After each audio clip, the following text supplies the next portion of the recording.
Mana yang lebih bagus di antara barang kemas dengan emas gold bar dinar? Biasanya gold bar dinar ni kita dengar 999 lah dia punya ketulinan. Maksudnya tidak ada campuran daripada luar. Kalau barang kemas ni biasanya kita dengar 916. Maksudnya ketulinan dia rendah lah. Sebab dia ada campuran daripada luar untuk jadikan barang kemas ni lebih tahan lasak.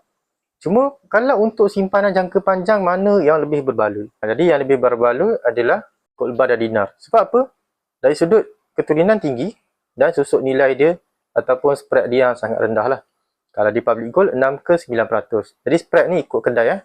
Dia berbeza-beza ikut harga kedai. Kalau barang kemas pula, spread sangat tinggi. Ketulinan rendah. Ditambah pula dengan spread yang sangat tinggi. 25 ke 30%. Maksudnya contohlah saya beli dua-dua ini, gold bar dinar RM1,000, barang kemas RM1,000.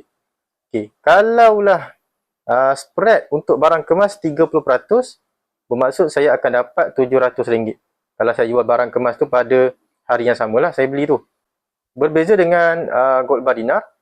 Kalau gold bar dinar saya beli RM1,000, saya jual pada hari yang sama. Kalau spread dia 9%, maksudnya saya akan dapat sekitar RM900. Jadi pulangan lebih banyak lah. Bila spread tinggi ni bermaksud kita kena tunggu masa yang lama baru boleh jual balik emas tersebut untuk dapat keuntungan. Macam barang kemas mungkin 5 ke 10 tahun lah baru boleh jual balik. Tapi kalau gold bar dinar 999, dalam masa mungkin setahun 2 tahun kita dah boleh jual balik sebab keturunan tinggi dan dia punya spread pun rendah. Jadi kalau untuk simpanan jangka panjang, gold bar dinar 999 lah lebih sesuai. Tapi kalau untuk berhias depan suami ke, nak belagak depan kawan-kawan ke, belagak depan adik-beradik ke, kan, saudara mara kan, belilah barang kemas 916. Cuma di public gold kita boleh menang memakai dan menang pula menyimpan. Iaitu kita boleh dapatkan barang kemas 999. Spread dia sama macam gold bar dinar 999 dan dari sudut keturunan pun sama. Sebab keturunan dia 999. Nama pun barang kemas 999 kan.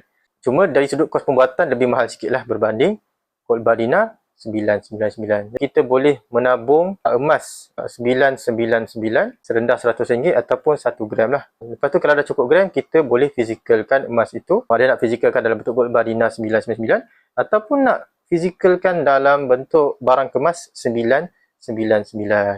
Jadi nak mulakan simpanan emas dengan bimbingan boleh DM saya ataupun boleh tekan link di bio. Saya akan bantu sebaiknya.